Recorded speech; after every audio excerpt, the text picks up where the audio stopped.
کو مزین کر دے، جو آپ کو خوبصورت بنا دے، خوبصورت لباس، صاف ستھرا لباس ہو، اچھا لباس ہو، آخر آپ نے اللہ رب العزت کے سامنے کھڑے ہونا ہے۔ حضرت عبداللہ بن عمر رضی اللہ تعالیٰ عنہ نے ایک مرتبہ اپنے غلام نافع کو دیکھا کہ وہ ایک ہی کپڑے میں نماز پڑھ رہے ہیں۔ نماز سے فارغ ہوئے، پوچھا میں نے تمہیں 2 کپڑے نہ دیے تھے؟ غلام تھے ان کے، تو یہ آقا ہیں ان کے عبداللہ بن عمر رضی اللہ تعالیٰ عنہ، کہنے لگے میں نے تمہیں 2 کپڑے دیے تھے، تم نے 2 ہی کپڑوں میں نماز کیوں نہ پڑھی؟ حضرت نافع نے کہا کہ میں اکیلا تھا، وہاں پر کوئی بھی نہیں تھا، تو اس لیے میں نے مناسب سمجھا کہ ایک ہی کپڑے میں نماز پڑھ لو۔ انہوں نے عبداللہ بن عمر نے پوچھا کہ کیا تم اس ایک کپڑے میں، جس ایک کپڑے میں تم نے نماز پڑھی ہے، کیا اسی ایک کپڑے میں تم بازار میں جانا پسند کرو گے؟ کہا نہیں، میں اس کو تو پسند نہیں کرتا ہوں۔ تو عبداللہ بن عمر نے کہا کہ اگر تم اس ایک کپڑے میں بازار میں لوگوں کے سامنے جانا پسند نہیں کرتے تو اللہ رب العزت تو زیادہ حق رکھتا ہے اس بات کا کہ تم اس سے حیا کرو، اس سے شرم کرو اور اس کے سامنے کھڑے۔ تو یہ ایک خطا ہے، اخطاء میں سے غلطی ہے، غلطیوں میں سے کہ جس کا لوگ ارتکاب کرتے ہیں لباس کے حوالے سے۔ اسی طرح نماز میں جن غلطیوں کا اعادہ کیا جاتا ہے، جو غلطیاں بار بار کی جاتی ہیں، اور میں نے 1-2 خطبے چھوڑ کر پہلے میں نے یہ بیان کیا تھا، اس سے پہلے میں بیان کر چکا ہوں کہ ایک غلطی جو ہے وہ کھلم کھلا کی جاتی ہے نماز کے اندر، اور وہ یہ ہے کہ اپنا لباس ٹخنوں سے نیچے لٹکاتے ہوئے نماز پڑھتے ہیں، چاہے وہ دشداشا ہو یا وہ سلوار ہو یا پینٹ ہو، جو بھی کپڑا آپ نے پہنا ہوا ہے اگر وہ ٹخنوں سے نیچے لٹک رہا ہے اس حالت میں آپ نماز پڑھتے ہیں۔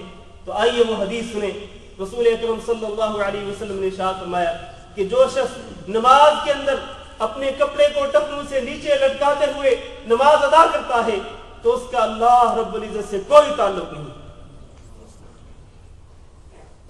اور رسول اکرم صلی اللہ علیہ وسلم نے ارشاد فرمایا ثلاثۃ لا يكلمهم الله ولا ينظر اليهم ولا يزكيهم ولهم عذاب الیم۔ 3 افراد ایسے ہیں، بد نصیب بدبخت لوگ ایسے ہیں کہ جن سے اللہ قیامت کے دن بات نہیں کرے گا، اللہ ان کی طرف دیکھنا بھی گوارا نہیں کرے گا، اللہ ان کو گناہوں سے پاک نہیں کرے گا، اور ان کے لیے دردناک عذاب ہوگا۔ صحابہ کرام نے کہا اللہ کے رسول من ہم یا رسول اللہ کے رسول کون ہے؟ خابوا وخسروا، یہ 3 بدبخت لوگ تو یقینی طور پر خسارے میں چلے گئے، نقصان اور گھاٹے میں چلے گئے کہ اللہ ان کی طرف دیکھنا بھی پسند نہیں کرے گا، اللہ ان سے گفتگو کرنا بھی گوارا نہیں کرے گا، اللہ ان کو گناہوں سے بھی پاک نہیں کرے گا، دردناک عذاب ہوگا ان کے لیے۔ وہ کون ہے بد نصیب؟